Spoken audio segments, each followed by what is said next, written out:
Achievements are one of my favorite aspects of modern gaming. They open up new opportunities and encourage people to play games in ways they would have never thought of. For example, I would have never angled the camera to look up Juliet's skirt if I wasn't awarded some tasty gamer points. For as long as I've been involved in the Gamerscore universe, I've enjoyed coming up with possible achievements for some of my favorite classic Nintendo games. And thus, the idea for this brand new video series was born. I'll be going back on some of my favorite classic games and giving them a fully fledged achievement list. I'll start each video with the achievements that you acquire in the main storyline, and then any extra achievements will come afterwards, regardless of what point in the game you can get them at. And now, without further ado, I present to you the first game in my custom achievement list series, Pokemon Red version.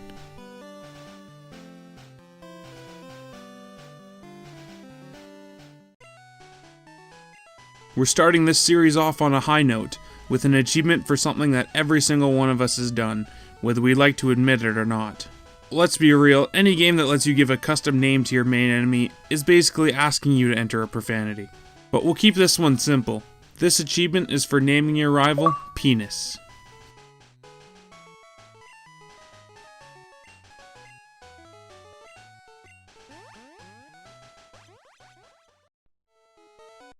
Now, because I hate you and I want to make everything as tedious as possible, there's going to be an achievement for picking each starter.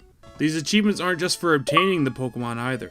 You won't be able to trade with your probably non-existent friends to get these achievements. You're going to have to start the game at least 3 times and go through the entire opening sequence each time.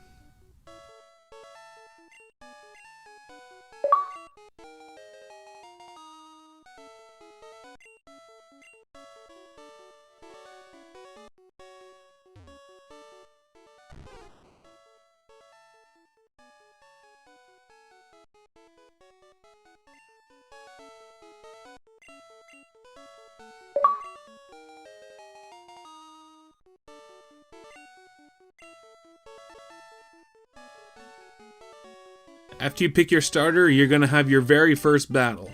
Since it's your first time, you'll get an achievement if you beat him. Be careful though, if you lose, then you don't get to rebattle him, meaning you have to restart the game to get this achievement if you didn't save yet.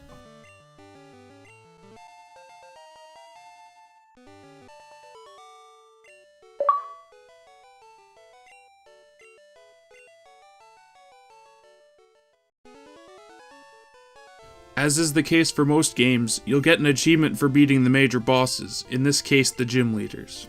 If you pick Charmander, then good luck.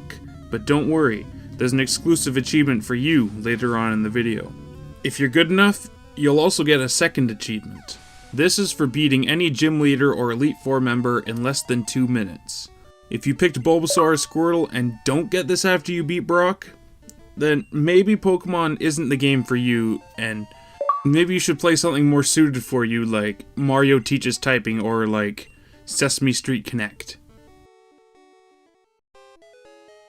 The infamous Nugget Bridge teased us into thinking that we could craft our own story and join Team Rocket if we so desired. Us angsty 10-year-olds didn't want to save the world, we wanted to run it. At least to make up for the disappointment, I'll give you an achievement for beating all the trainers on the bridge.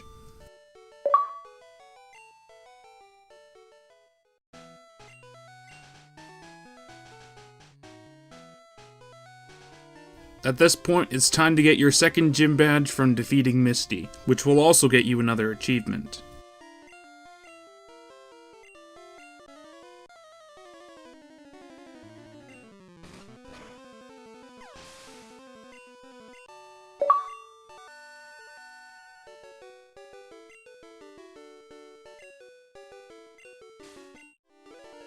Then right after that, you'll go to Vermilion and get your third gym badge. Well, I guess you'll be going on a ship first, and maybe you'll go through Diglett Tunnel if you're a wuss and can't handle some darkness, but you're not going to get any achievements in either of those places.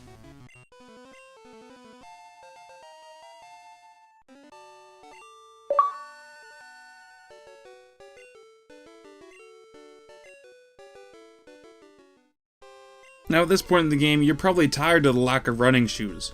So grab your bike voucher from this guy, before you head back to Cerulean to exchange it for a bike that's worth $1 million when you could have just sold the ticket for like $750,000 and made major bank, but we all know that's like way too logical to be in a Pokemon game. Now it's time for everyone's favorite Pokemon dungeon. You didn't get an achievement for Mount Rune because, let's face it, that was child's play. But this is where the men are born. To discourage the pansiness of you jabronis, there's an extra achievement for making it through without using Flash.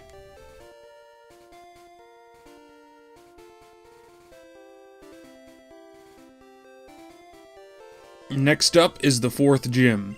If you don't have a fire or flying type, get ready for pain, and lots of it from those goddamn Gen 1 rap mechanics. I'll save most of my rage at this gym for an upcoming video that I have planned, so stay tuned.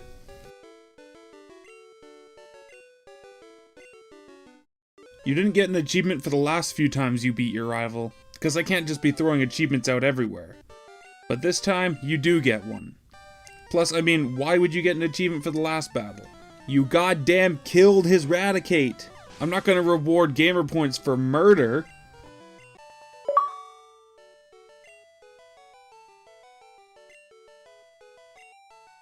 Around this point is where, if you were actually using your starter, it'd evolve into its final form. You may be asking yourself, why does this achievement exist? This doesn't seem like something that would be achievement worthy. Well, the answer to that is dead memes.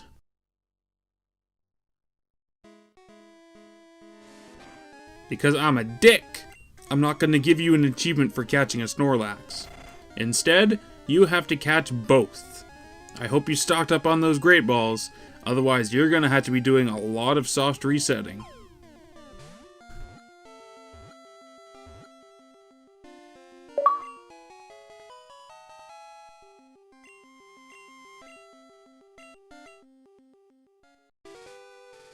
Do I really have to keep trying to come up with jokes for these gym leader achievements? Like, there's only so many variations of, "Get that badge, you pussy!" I can come up with.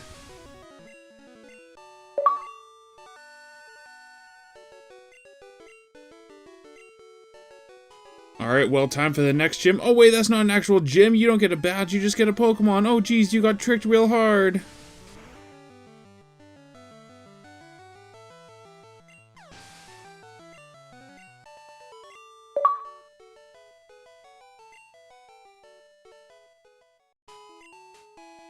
After you've looked up a guide on how to navigate the warp panels itself, you're going to once again meet up with Giovanni.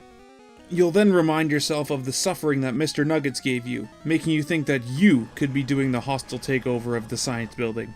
But no, it was all a ruse. But at least you get some gamer points.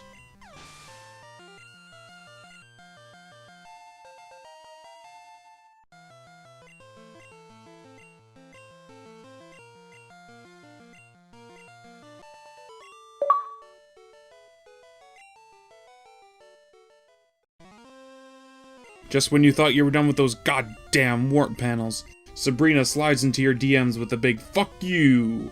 So grab your guide once again, and take her to Pound Town. Ideally in both ways.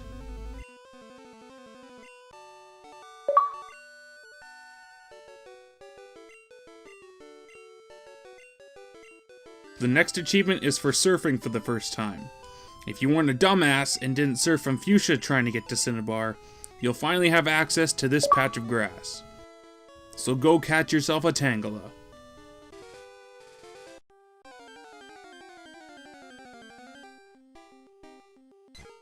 Yeah, Tangela. Now, God knows why, but for some reason, you have to go through an abandoned mansion to get a key to get into Cinnabar Gym. So you'll get an extra achievement for getting that key just because this place is so goddamn tedious. I honestly can't come up with interesting commentary for the gym leader achievements anymore. So this achievement is for defeating Blaine, and, spoiler alert, the next achievement is for defeating Giovanni.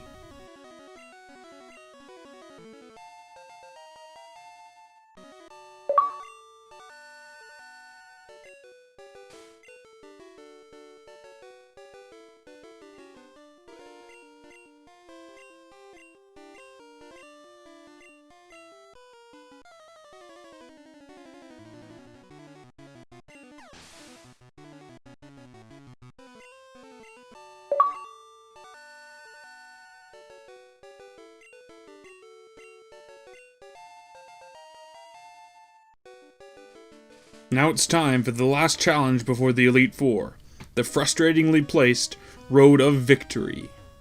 There's another achievement that you can get in this cave that we'll go over later. This one is just for clearing the dungeon.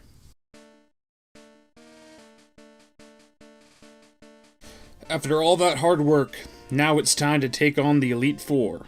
You'll get an achievement for beating each member, along with the champion, because I'm just that nice.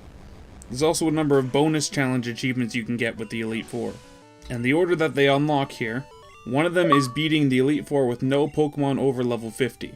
Another is for defeating them without saving or using items between battles. And there's also one for beating them with a team of no overlapping types. If you're an absolute madman and manage to beat the game with Nuzlocke rules, you'll get a tasty 100 Gs for your effort. Of course, this would have to be based on if the Xbox port of this game would come with an option. Now, I'm not insane, and I didn't actually do a Nuzlocke run in the footage I recorded, so just assume that I actually did get all of these achievements.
With the main story out of the way, let's get on to the extra achievements.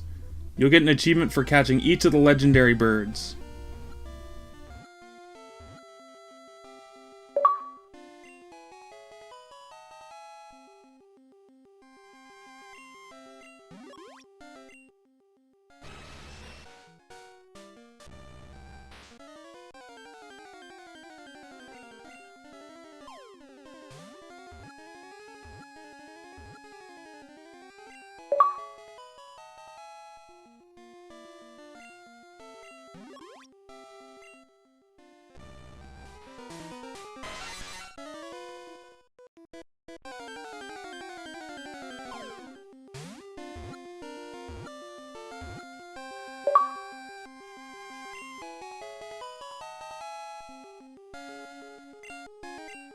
Logically, at this point, Cerulean Cave is the only cave that you haven't entered.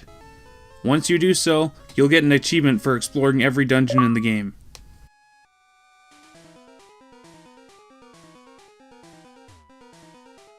Now onto Mewtwo. There are 2 achievements involving this guy. One of them is for making him faint, and the other one is for actually catching him, so you better learn how to save before you battle him.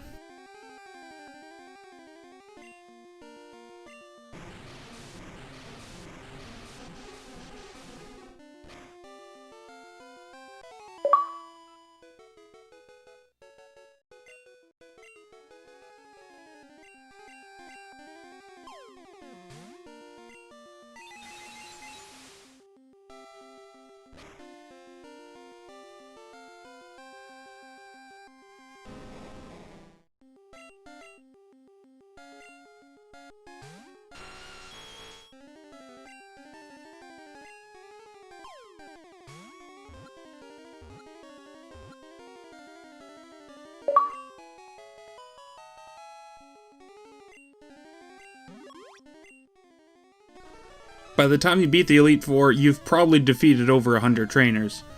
I didn't bother actually counting which trainer was my 100th, so let's just assume it's this guy. There's also an achievement for beating a trainer in a Link battle, but since there's no way for me to do that with a ROM, and because I don't have any friends, let's just assume that this battle was a Link battle.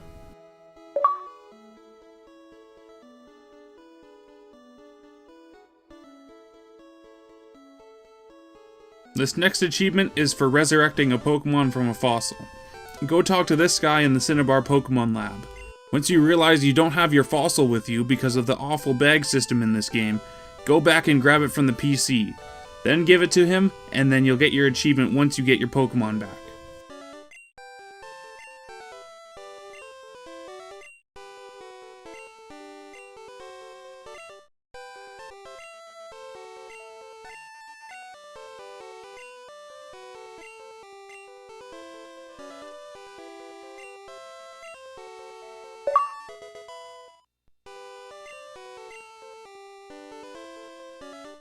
Now it's time for the Pokédex achievements. There's a few of them, this one being the first one for filling 50 Pokédex entries.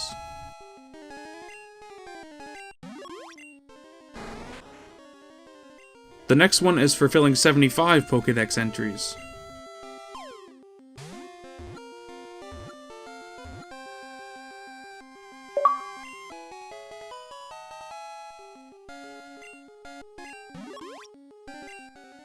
The third one is for 125 entries.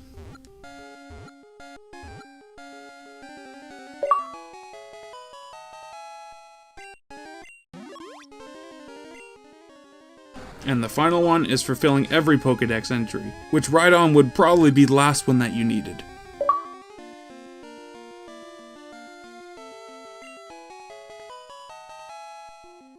As if completing the Pokédex wasn't enough of a grind, there's also an achievement for getting a Pokemon to level 100.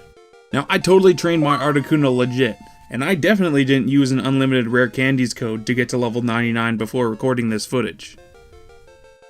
Let's assume that, for some reason, the last TM you needed was one you can buy, because that makes sense. Anyway, this achievement is for obtaining every TM and HM. This achievement is for trading Pokemon for the first time.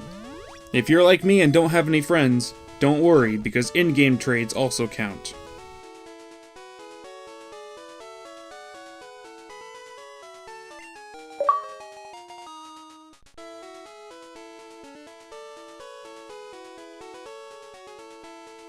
If you feel like being a neglectful parent, you'll not only get the satisfaction of not having to train your partner yourself, but you'll also get 10 gaming scores.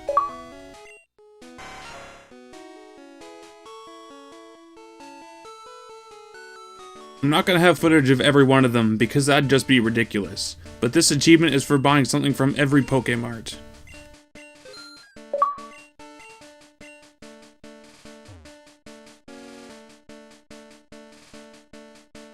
Now, if you're an absolute scrub who can't figure out what to do in Lavender Town to make it through Pokemon Tower, you'll probably be stuck here for a while.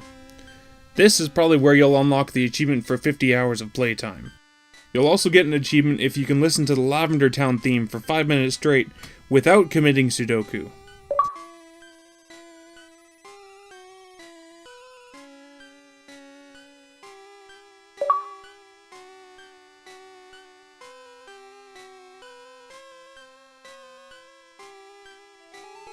While you're in Spooksville, might as well go and change the nickname of one of your Pokemon and get an achievement. Bonus street cred if you're an idiot like me and spell a Pokemon's name wrong when trying to get rid of its nickname.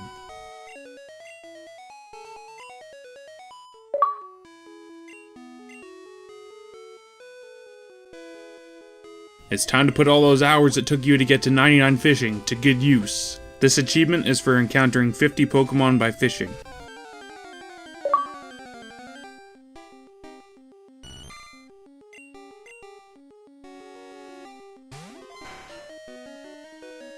This achievement is for getting 3 7s in a row at the Celadon Game Corner. Now, I was recording for like a goddamn hour and I couldn't get a jackpot recorded. So, let's just pretend this roll was a jackpot.